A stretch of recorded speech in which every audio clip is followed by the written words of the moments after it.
back to Beyond Tactical. Today we're here with our buddy Chris, and he's got probably one of the coolest 11.5 builds we've ever seen. And he's going to be just going through every part that he's added to this and go over why he set it up this way. We got a couple targets at a bunch of different ranges, some all the way out to 400 yards. We finally got set up after a little muddy experience. So dedication for you guys. But yeah, Chris, why don't you go ahead and take us over your build? Yeah, so it's been a long journey with this rifle of trying stuff out, realizing it sucked, and trying something different. It used to be a 16-inch gun back when I lived in a more open area, but where I live now, it's a lot more compact, and I wanted something a little bit more maneuverable. And so that's kind of why I settled on the 11.5 length. It's also really nice, kind of if you want to add a suppressor, it's not too unwieldy. It was just kind of that Goldilocks zone for what I wanted to accomplish, being able to engage out further, but, doing really well, I'd say 400 and in, because I live in the city. So yeah, let me start from, I guess, the rear and go to the front. This is a Magpul stock, Magpul buffer tube. Inside of the buffer tube is a JP Industries silent captured spring with an H2 buffer. Been running that. That's probably the oldest part on this gun. I can't seem to get rid of it. I love it so much. Just makes the gun a lot easier to focus on, like tuning. I don't have to mess with an adjustable gas block or getting the right suppressor, or how heavy is my bolt. I can just put the BCM buffer in there, change my weights and springs out if I want to, and it also makes the recoil impulse a lot softer for when I want to shoot faster. And stays cleaner, in my opinion. We got a BCM grip here. I've experimented with a bunch of different grips, and I always keep coming back to the BCM. I just can't seem to ditch it. Right here, I got a 45-degree safety from Radian. Really smooth. It is ambi as well, so I can hit it from both sides if I want to. This is a LMT lower, not the ambidextrous one. I didn't feel like I would take advantage of that, so I kept it. It's just the Defender 2000 lower. Really like it for what I wanted to do. Got a Geisley flat face trigger here. I believe this is the 2.5 pound pull, two-stage trigger. Spoiled myself there. I haven't run anything else, so you'll notice it's kind of a buy once, cry once theme in this rifle. These are anti-walk trigger pins on both sides. I can't remember who makes it, but I've had those pins walk out in the past. So I've installed these like probably 3 years ago. Haven't had a single incident since then. Magpul bad lever here. I know bad lever, it's kind of a touchy subject. Some people hate them, some people love them. I personally like them, and I haven't had too big of an issue with, accidentally locking my bolt to the rear, or accidentally putting it forward at bolt lock. I like it for malfunction clearing and speeding up my reloads. I don't like having to, do weird movements. It's all here inside of my right hand's workspace. Everything I need to do from mag release, trigger, and then my bad lever, it's all right here. So I just like keeping things simple. Moving up top, this is the BCM 11.5 upper with the cold hammer forged barrel. It's all one solid piece. I did run a BCM 16-inch before, but shortened it to the 11.5 and love it to death. Geisley charging handle up here. It is the gas reducing variant. I can't remember the exact name of it, but if you look right here, the seal on the upper is really tight, so it keeps that gas from escaping.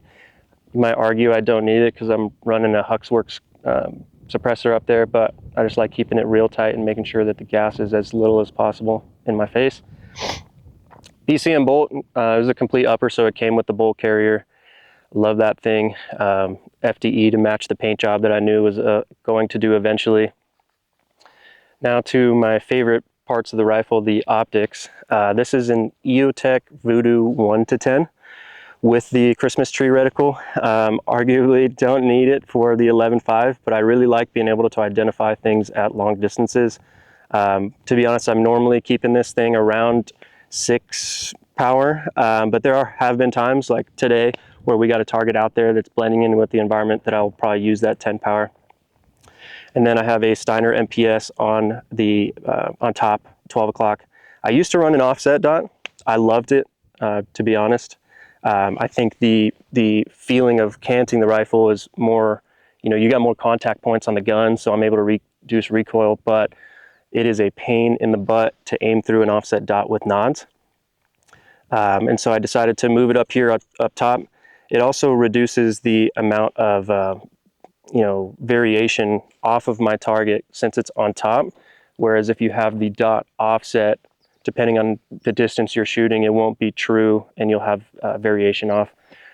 And then on top of the optics are some 100 Concepts scope caps on the rear and the front, as well as their signature reducing, the honeycomb. I got that on the Steiner and the Voodoo. They actually don't interfere with the side picture really that much. I don't even see it looking through the LPVO.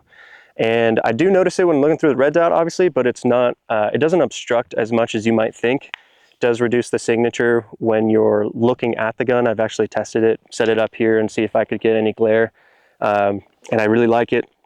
The gun, if you had to like sum up the build with a theme, it'd probably be, I'd rather have and not need it than need it and not have it. So do I probably need the scope covers and the reflection reduction? Probably not. Do I need 10 times magnification on an 11.5? Probably not. But there are times when I've needed 10 times and had it. And there's times where I've been in the mud and it's been an awesome thing to cover up my optics, or it's raining out. I don't have to worry about it mudding up my side picture at all. So yeah. Another really cool piece of kind of 3D printed plastic that helps a lot is the HRF Concepts magwell extension. The LMT lower is great, but the magwell is pretty dang tight. Not to say that you can't, work with it and still get spicy reloads, but again, if you can get a simple piece of gear, it doesn't cost a lot, that allows you to accomplish what you're trying to do easier, why not? I actually like the look as well. I like that it flares out, but it makes the reloads a lot easier. And the optics are all kind of held together by Reptilia mount. That is up here and on here. Haven't had anything walk loose, super firm. I've dropped my rifle, it hasn't lost zero or anything like that. Really happy with it. And just the height, I believe this is a 1.7. They go to 1.9 or they go lower, I believe.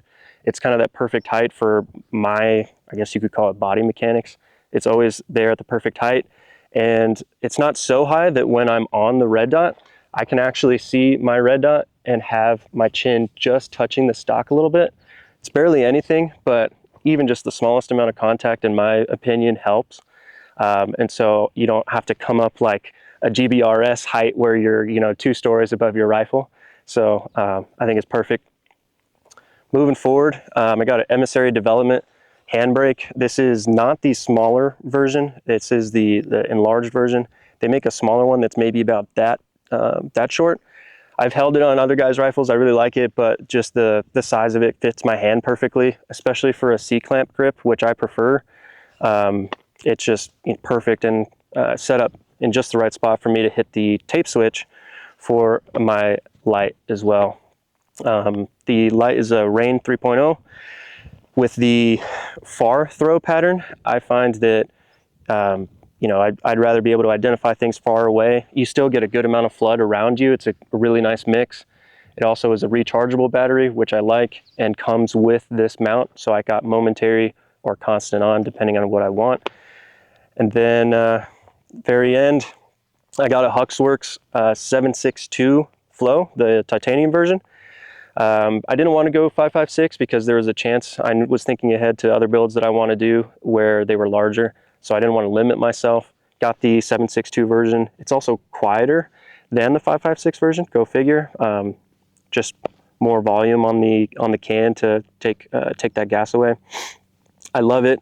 I also went that route because I didn't want to have to bother with gas coming or having to change anything else about my rifle, because I did have the JP Systems buffer before this. I know they're not the quietest cans out there, but I've been really happy with it so far. And then I have a Underground Precision suppressor cover. I actually learned a lot in getting this. For for those of you watching, in my opinion, stay away from the ones that have the corset wrap and get the ones that you kind of wrench down over the cover, because this thing tends to kind of come off the more I am rough with it and shoot. But the ones that are a little, you know, wrap around the can don't really go anywhere. But I'm happy with it. I got the cover because you know, when it's at low retention, I've burned myself, but mostly when you're under nods, you can see this can from a mile away if you've been shooting for, you know, shooting it for quite a while. If you guys want to see a great video on that going wrong, look at Hop's video or Brassfax. They both did a joint video on how good the Huxworks cans are, but they glow like red popsicles under nods. So that's why I got the cover on it. Mainly is for the signature reduction, and then just so happens to kind of tame the temperature of the can. I might switch up to something that's a little bit heavier, like an Inconel can. Might go something else like Otter Creek Labs, the new Infinity coming out. I love my Huxworks, but I think the industry is starting to focus a little bit more of its development on reduced back pressure cans that have a nice mix of flow through and sound signature reduction, where, you know, the Huxworks can't be beat for gas reduction, but it's not the quietest thing, and it heats up real stinking quick. Last thing is the paint job. I thought about, you know, doing it right and getting it Cerakoted, but you know, there's just something special about rattle canning your own gun, and the more you work with it and beat it up, the more the paint comes off and looks all marked up, and it just looks rad. This was actually my first ever paint job. It went well. The only thing I did sort of wrong is I got too close on the left side, so it kind of got more liquidy and it's a little shinier on the left. So my recommendation, kind of, you know, stay further away when you rattle can your gun, and make sure you're capping your stuff. I was an idiot and accidentally sprayed over my adjustments the first time around. Don't know how I did that. You know, whatever. But yeah, that's the rifle. Don't let your gear be the limit to you training or accomplishing your objective. Get out there and train, get used to your gear. I would say the opposite end of that is bad. Don't buy gear because everyone else is doing it. You know, it's a new hot thing on Instagram. Put on what you think you'll need or could use, instead of just buying the Gucciest thing out there or what your favorite YouTuber's running now. This gun has been in the works for probably 5 years of me nitpicking, changing things, training, and seeing what I like and what I don't. And it is at its final resting point. The only thing I'll probably do is maintenance. Like if I ever end up shooting out the barrel or want something more accurate, I'll swap out the barrel. And then I'll probably put some sort of LED, some laser aiming device up here on the front. But that's it. Nothing else is really going to change. All right, well, thanks, Chris, for running us through your build. Truly a work of art, man. Thanks. So if you guys like this video, please make sure to like, subscribe, and share. Be sure to go check out all our affiliate links down below. That's one of the best ways to help out the channel. Also, we got a special promo right now with CLE Optics. They're running 15% off. If you want to use our code, it's down there. Also, go check out our other social medias.